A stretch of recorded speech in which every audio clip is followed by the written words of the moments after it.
আসসালামু আলাইকুম। আমি এখন আমার নিজের লেখা একটি কবিতা আমার বন্ধুদের শোনাচ্ছি। এটা আমি এজন্যই লিখেছি, দীর্ঘদিন আমি দেশের বাড়িতে ছিলাম ৩ মাস।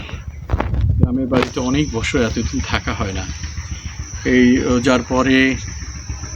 রোজার পরে যখন অসুস্থ হয়ে গেলাম, অসুস্থতার পরে এই ৩ মাস বাড়িতে থাকা, একদিকে দীর্ঘদিন বাড়িতে থাকা একটা উচ্চপদস্থ পোস্ট, সেটা আসলে ধরে রাখা যায় নাই। তেমনি নিজেও একটু অনিচ্ছা ছিল, যেহেতু আমি মুভ করতে পারি না। এই সময়টা আসলে ফেসবুকে সময় দিয়েছি। এই অলস সময়টাকে আমি আপনাদের সামনে এমনভাবে আকৃষ্ট হয়েছি যে এখান থেকে আর ফিরে যাওয়ার আর রাস্তা দেখছি না। তাই বিভিন্নভাবে নিজের যোগ্যতাকে উপস্থাপন করছি আপনাদের মাঝে। আপনারা গ্রহণ করছেন, আপনারা সাড়া দিচ্ছেন। তাই আমার এই আপনাদের সাথে সম্পৃক্ততা আরও বেড়ে যাচ্ছে। তারই ফলশ্রুতিতে আমি একটি কবিতাও লিখে ফেলেছি, যে কবিতাটি এখন আমি আপনাদেরকে শোনাব। শুনুন তাহলে। কর্মের সন্ধান ও পরম ভরসা।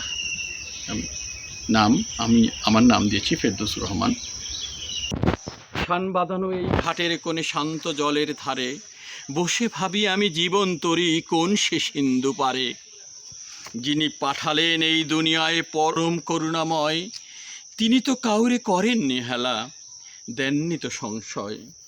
যার যেথা জ্ঞান, যার যেথা গুণ, যে কাজে যে জন দক্ষ, সে যেন সেথায় শ্রম ঢেলে দেয়, ওটাই বানাক লক্ষ্য। পরের ভাগ্যের আলো দেখে কেন নিজে জড়াও ছায়ায়, তোমার মধ্যে যে রত্ন লুকিয়ে কেন তা হারাবে মায়ায়।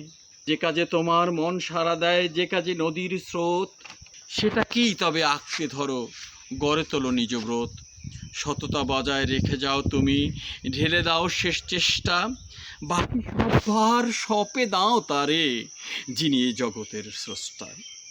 ফলাফল তাঁর কুদরতি হাতে, তিনি দেবেন আলো, যদি তাঁর পানে চেয়ে থাকা যায়, তবে সবই হবে ভালো।